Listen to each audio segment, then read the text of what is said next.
pemirsa, selamat datang di channel YouTube Unida Malang. Dalam program bisa bincang santai seputar ilmu pengetahuan dan isu-isu terkini. Jangan lupa untuk subscribe, like, komen, dan share agar teman-teman sekalian tidak ketinggalan informasi menarik lainnya.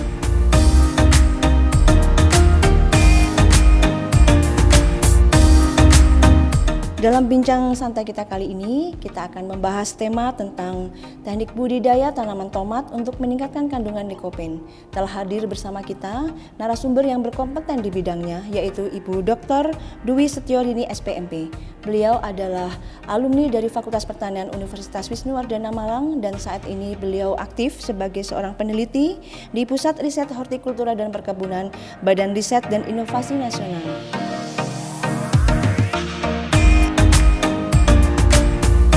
Baik pemirsa, mari kita sapa narasumber kita kali ini. Assalamualaikum Bu Rini. Waalaikumsalam Mbak. Alhamdulillah kita diberikan kesempatan untuk bertemu di sini ya Mbak. Bagaimana kabarnya Bu Rini? Kabar baik, sehat. Baik. Alhamdulillah gitu. Dan gemuk. Oh iya. Tanda kemakmuran ini Mbak. Sudah lama nih ya tidak berkunjung ke kampus tercinta ini? Kalau hanya sekedar kesini, beberapa bulan lalu kita kesini, sempat kesini ngobrol dengan dekan Fakultas Pertanian ya. Ya. Kemudian kalau untuk berkeliling saya lama sekali, sudah bertahun-tahun saya nggak kesini. Jadi alhamdulillah ini kita bisa istilahnya reuni tipis-tipis nih Mbak dalam acara bincang santai ini. Baik Bu Rini, saya dari tadi manggilnya Bu atau Mbak ini. Baik, Bu Rini, sesuai dengan tema diskusi kita kali ini yaitu tentang teknik budidaya tanaman tomat untuk meningkatkan kandungan likopen. Nah, selama ini sejauh ini mungkin masyarakat awam ya kita nih ya taunya tomat ya dimanfaatkan untuk pelengkap sayur ya gitu atau mungkin dimakan sebagai hidangan buah meja gitu ya. Akan tetapi mungkin kurang begitu paham kalau ternyata ada senyawa-senyawa kandungan lainnya di dalam buah tomat ini. Mungkin yang kita taunya ya vitamin, mineral, istilahnya ya kadar gizi dari sayur-sayuran kan rata-rata demikian ya. Nah, sementara ternyata tomat ini memiliki senyawa lain gitu nih yang disebut dengan likopen. Mungkin bisa sharing dengan kami sebenarnya apa itu likopen dan manfaatnya untuk kesehatan kita. Sebenarnya likopen itu senyawa yang mengandung C, karbon, hidrogen, atau CHO yang aromatik. Likopen ini sebenarnya sejenis karotenoid. Karotenoid sendiri kan ada banyak ya Mbak ya. Jadi ada yang warnanya kuning, ada yang oranye, ada yang merah. Jadi likopen ini adalah karotenoid yang merah muda. Jadi tapi itu sebenarnya warnanya tomat itu kalau kita lihat kan jingga dan merah gitu. Ya. Pinknya di mana ini? Ya. Sebenarnya pink itu ada di dalamnya karena dia bercampur dengan warna karotenoid lain, misalnya beta karotin, lutein gitu. Jadi warnanya jadi jingga. Gitu ya. Kayak tercampur ya. Ya karena memang sama-sama karotenoid gitu ya. Hanya saja dia penyerapan cahayanya yang beda itu aja. Jadi dia bisa istilahnya kadar likopen ini ya memang benar-benar ada dan sangat bermanfaat gitu ya tadi. Jadi di tomat itu karotenoid yang paling banyak adalah likopen. Kalau yang di tomat sebenarnya ada beberapa buah atau istilahnya buah ya. Banyak yang mengandung likopen yang lain. Misalnya jeruk pamelo, jeruk besar itu kan ada yang merah warnanya. Itu ada likopen atau semangka. Semangka itu juga mengandung itu sebenarnya likopen. Ada kandungan likopennya. Likopen ini adalah sejenis klorofil sebenarnya, penerima cahaya, pigmen. Tapi dia seperti sifatnya klorofil, dia larut ke minyak atau sejenis alkohol ya. Ya, gitu. Jadi beda dengan yang kayak buah, misalkan buah naga ya. Iya. Kalau buah naga itu bukan, lebih banyak bukan likopin. Oh, malahan gitu. Ya, antosianin. Antosianin. Yang larut dengan air. Ya. Jadi berbeda ya antara antosianin dan karoten yang ada di sebagai apa? Senyawa likopin itu tadi, Mbak. Manfaatnya ini apa? Likopin itu sebenarnya adalah apa ya, metabolit sekunder yang bermanfaat untuk imunitas. Jadi kalau sekarang itu banyak sekali penyakit yang disebabkan karena apa ya sekarang itu istilahnya degeneratif? Ya, degeneratif itu misalnya jantung atau diabetes atau kanker itu sebenarnya bisa dihindari. Dari beberapa penelitian kandungan likopin yang rendah di bawah 30% di dalam tubuh wanita itu banyak yang terserang kanker gitu. Ini yang jarang diketahui oleh para wanita terutama ya. Jadi intinya tubuh kita ini membutuhkan senyawa likopen ini gitu ya. Kalau kadarnya kurang dari 30 itu sangat membahayakan. Banyak istilahnya gini, kalau wanita kurang dari itu kadar likopennya dalam darahnya itu mudah kena kanker gitu ya.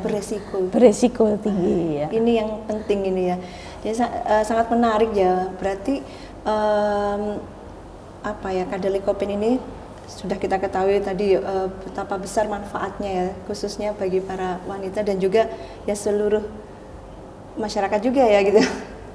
Karena dia untuk antioksidan ya, antioksidan untuk mencegah semacam radikal bebas atau untuk beberapa ini ada degeneratif tadi ya, Mbak. Ada sel penyebab kematian pada penyakit jantung namanya sel H9C2. Itu bisa dikurangi keganasannya dengan likopin ini. Iya. Begitu besarnya gitu, betapa pentingnya gitu ya senyawa likopin ini.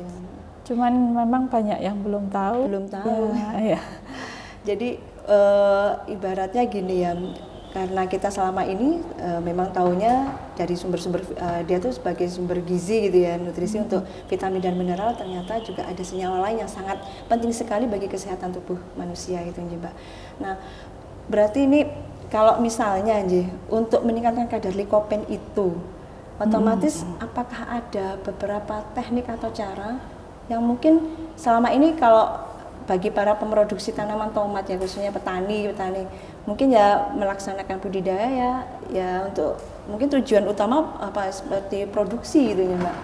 Iya, produksi pasti yang diutamakan adalah bagaimana meningkatkan produksi tanaman tomat. Sementara ada hal lain gitu ya. Yang belum disadari gitu ya, ternyata kalau mungkin bagaimana caranya gitu, mungkin selain secara produksi, mungkin secara kualitas bagaimana cara meningkatkan kadar likopen di dalam buah tomat, mungkin ada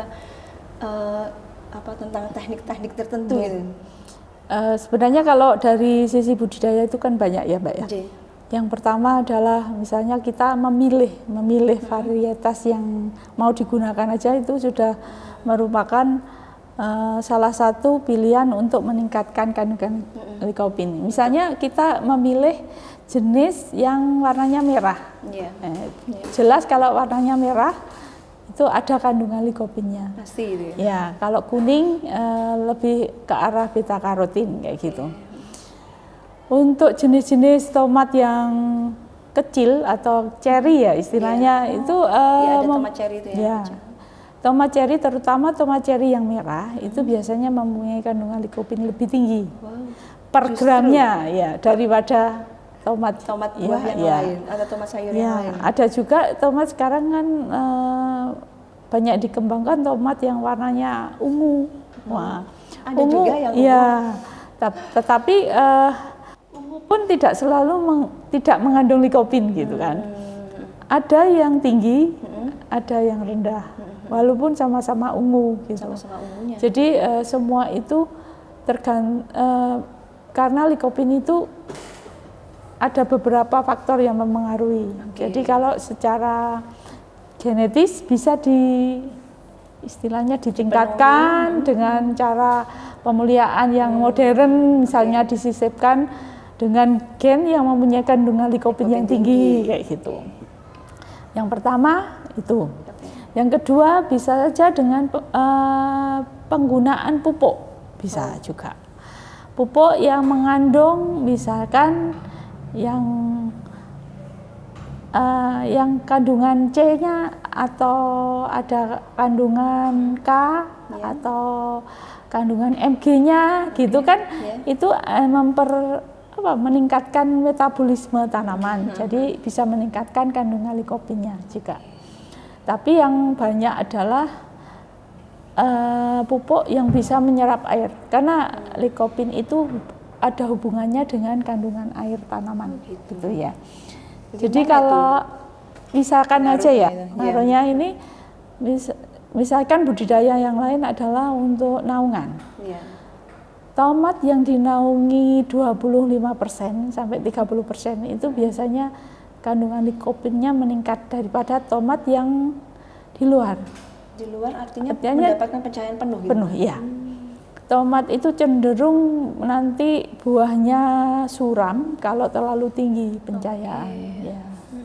Jadi dia bisa ditingkatkan kalau dia dikasih naungan, tapi tidak terlalu naungan terlalu banyak. Karena kalau terlalu banyak kan nanti produktivitasnya rendah, jadi berkaitan lagi dengan metabolismenya lagi. Nah, ini sudah ada dua pokok utama dari segi dari teknik budidaya tadi. Yang satu dari varietas, jadi kita bisa memilih varietasnya gitu Mbak, yang memiliki memang dia memiliki kualitas dengan kandungan likopin yang tinggi. Terus yang kedua tadi dari segi pemenuhan kebutuhan lingkungannya gitu. Justru karena selama ini tahu masyarakat umum mungkin taunya ya tomat itu suka di tempat yang cahaya penuh gitu ya. Justru dengan pencahayaan yang tersaring terbatasi sekitar 25% gitu ya Mbak. Jangan lebih dari itu karena produktivitasnya akan justru turun. Artinya harus di atas 50% dia mendapatkan pencahayaan. Di atas. Jangan sampai kurang. Di atas 60 lah.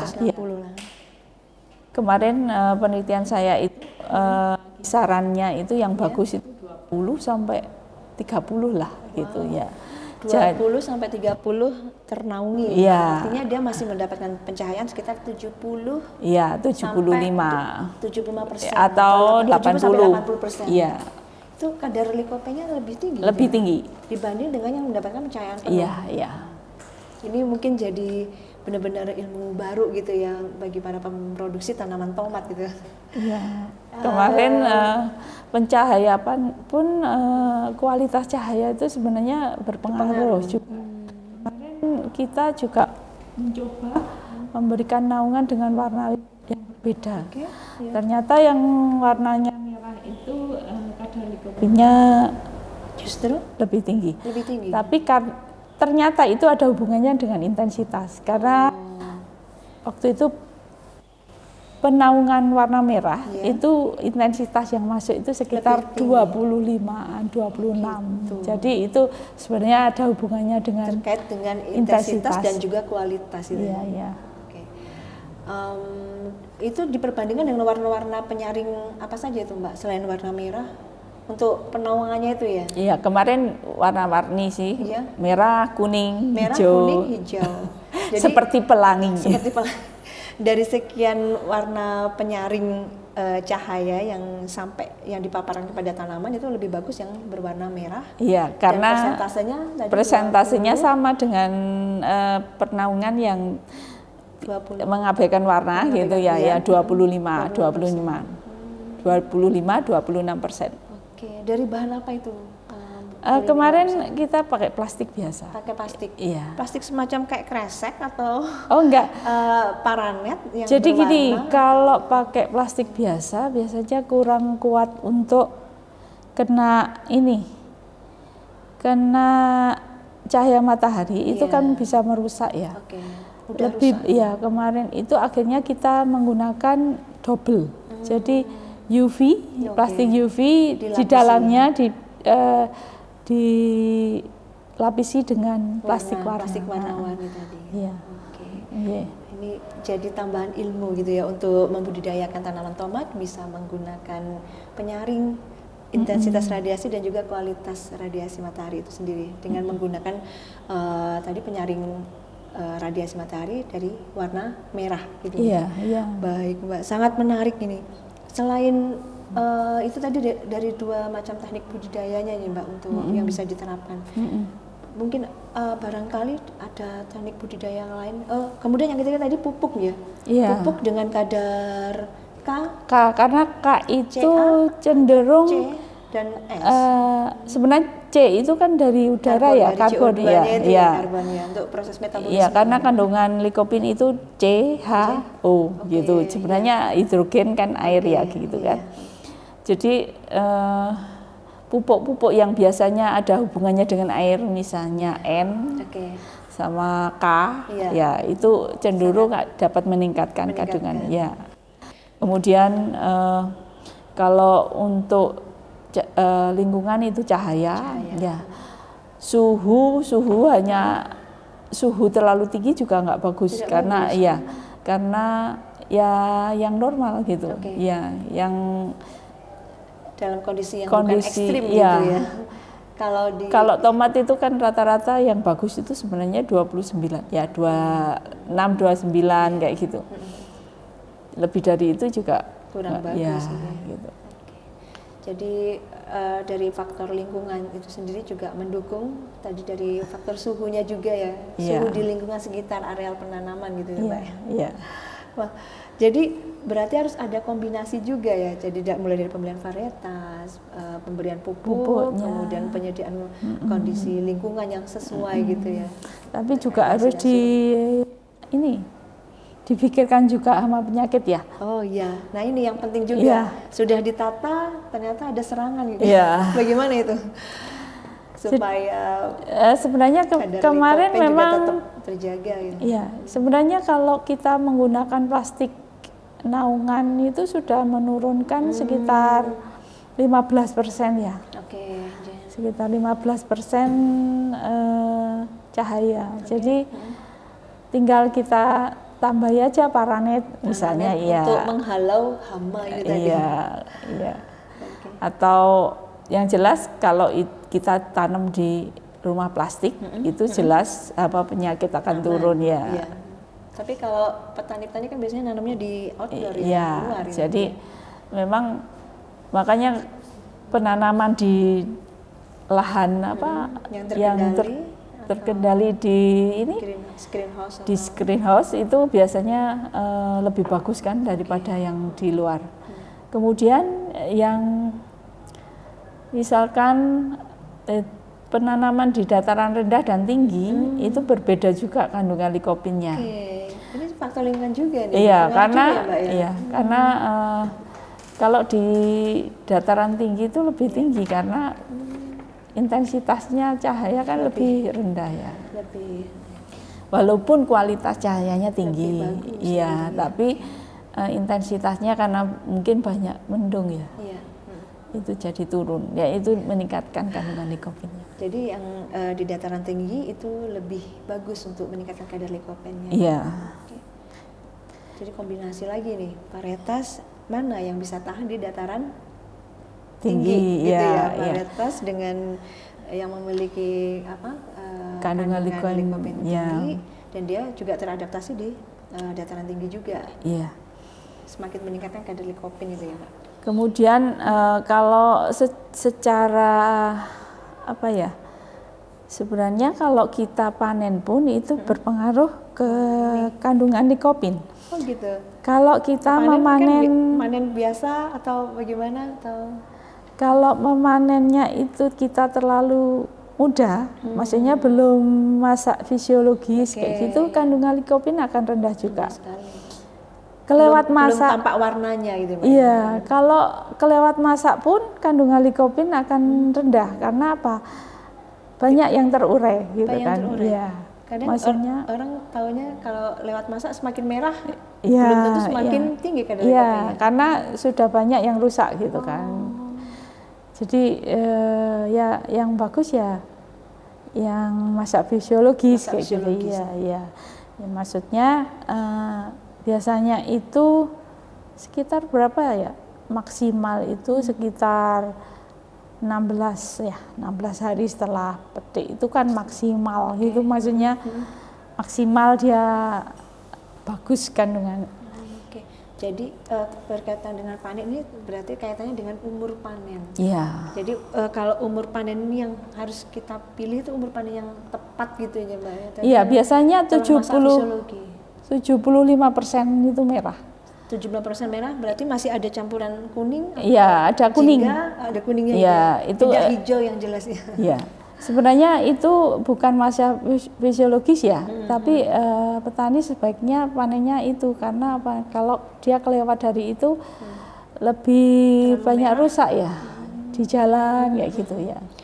Artinya warna-warna ya likopenia sudah mulai terurai. Semakin matang semakin merah itu tadi gitu ya. Jadi malah kadar likopenia malah justru semakin rendah ya kalau dia terlalu over mature gitu ya Mbak ya.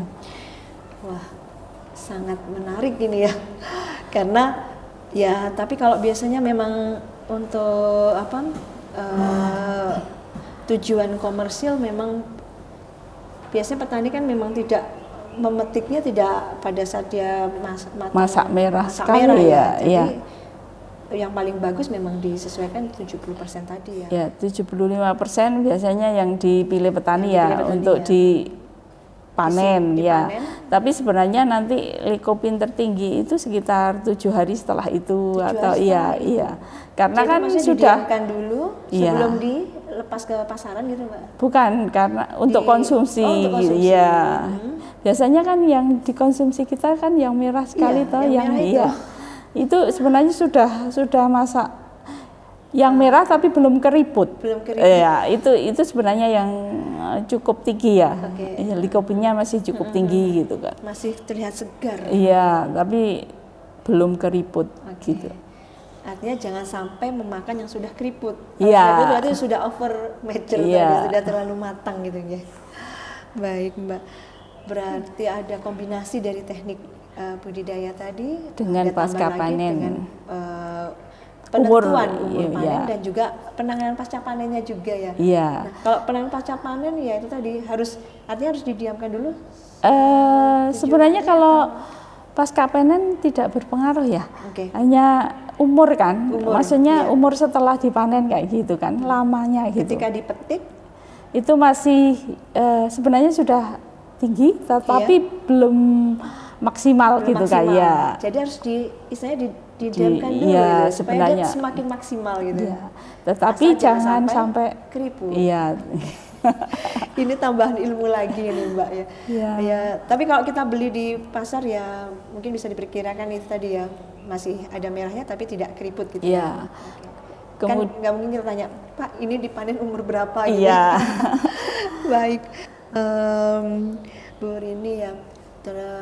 Kemudian berarti kalau misalnya nih ketika kita selain itu tadi ya sampai kepada umur panen dan juga mungkin pasca panennya juga gitu ya. Nah, kalau untuk konsumsi itu nah untuk konsumsi sendiri apakah selama kan mungkin ada kekhawatiran kalau dimasak di jus itu kan kadarnya bagaimana atau mungkin kalau di sayur, nah di sayurnya yang seperti apa seperti itu supaya kadar likopenia masih tetap tinggi gitu ketika dikonsumsi gitu. Sebenarnya kandungan likopin tertinggi itu di kulit Mbak. Jadi kalau kan warna merahnya tomat itu kan memang yang paling banyak di kulit. Di kulitnya ya. Itu sebenarnya yang paling banyak di kulit. Sayangnya di kulit itu banyak pektin yang bisa menghambat istilahnya pencernaan ya, proses pencernaan. Jadi memang kalau kebetulan kita mengandung perut kita atau lambung kita banyak pektinase ya itu dibantu gitu. Tapi ada cara olahan yang bisa meningkatkan kandungan likopin untuk konsumsi. Misalnya dipanaskan sedikit sebentar, apalagi kalau pemanasannya itu menggunakan minyak sedikit, gitu. Tapi tidak terlalu lama, hanya untuk memutus istilahnya senyawa yang terlalu panjang dari likopin, itu ya. supaya bisa gampang diserap oleh tubuh. Itu aja. Sebenarnya lebih bagus yang dimasak daripada yang mentah sebenarnya ya. Kalau mentah, misalnya di jus, kan bisa, iya, bisa juga. Itu kan salah satunya bisa memotong ya. Istilahnya menguraikan dulu ya. Itu membantu proses pencernaan, penyerapan kandungan likopinnya. Iya. Jadi di antara teknik memasak tadi yang paling bagus sebenarnya yang ada minyaknya sedikit lah gitu ya, untuk mau melarutkan sayur juga harus ada minyaknya sedikit untuk melarutkan likopin. Iya. Tetapi kalaupun tidak ada minyak nggak masalah, asalkan dimasak sedikit aja. Maksudnya diberi tidak pemanasan, pemanasan. Dipanaskan sebentar aja. Jadi kalau misalnya dibuat sebagai sayur yang sudah mau matang baru dimasukkan tanpa harus proses pemasakan yang terlalu panjang gitu ya Mbak ya. Untuk menguraikan likopen supaya bisa terserap menjadi nutrisi yang bermanfaat gitu ya. Wah, tidak terasa nih obrolan kita ini sangat menarik sekali. Kalau mau diteruskan bisa sampai panjang ini Mbak ya. Baik, sangat menarik sekali Mbak tentang budidaya tanaman tomat. Ada beberapa hal yang tadi mungkin selama ini belum diketahui oleh kita semua gitu ya, tentang teknik budidaya yang benar itu seperti apa sih, untuk selain untuk meningkatkan produksi dan juga untuk meningkatkan kualitas terutama kadar likopen dari buah tomat. Sebelum saya akhiri, mungkin ada kesimpulan atau mungkin quote dari Bu Rini terkait dengan budidaya tanaman tomat dengan kadar likopen yang tinggi. Sebenarnya kalau yang perlu diketahui oleh teman-teman atau pemirsa adalah likopin itu memang bermanfaat. Tapi kalau likopin sendiri dikonsumsi sendiri dalam bentuk ekstrak gitu, likopin aja, dengan likopin yang dikombinasikan dengan beta karotin atau lutein yang asli dari buah, itu lebih bagus yang dari buah daripada likopin yang dikonsumsi secara jadi kembali lagi kita harus konsumsi buah, konsumsi sayur supaya meningkatkan imunitas dari penyakit degeneratif tadi. Degeneratif ya. Baik. Terima kasih kepada Bu Rini atas pencerahannya gitu ya tentang kadar likopen pada buah tomat dan teknik budidayanya. Baik, pemirsa sekalian, demikian bincang santai kita kali ini. Kami mengucapkan terima kasih kepada Bu Rini yang telah berkenan hadir untuk memberikan sharing-sharing ilmunya. Dan dari kami mohon maaf jika ada kekurangan ataupun kelemahan dari kami.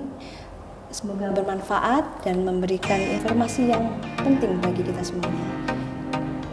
Jangan lupa, sekali lagi saya mengingatkan untuk teman-teman sekalian, jangan lupa untuk subscribe, like, komen, dan share sebanyak-banyaknya supaya teman-teman sekalian tidak ketinggalan informasi menarik di YouTube channel Unida Malang. Jadi kami undur diri. Assalamualaikum warahmatullahi wabarakatuh. Waalaikumsalam warahmatullahi wabarakatuh.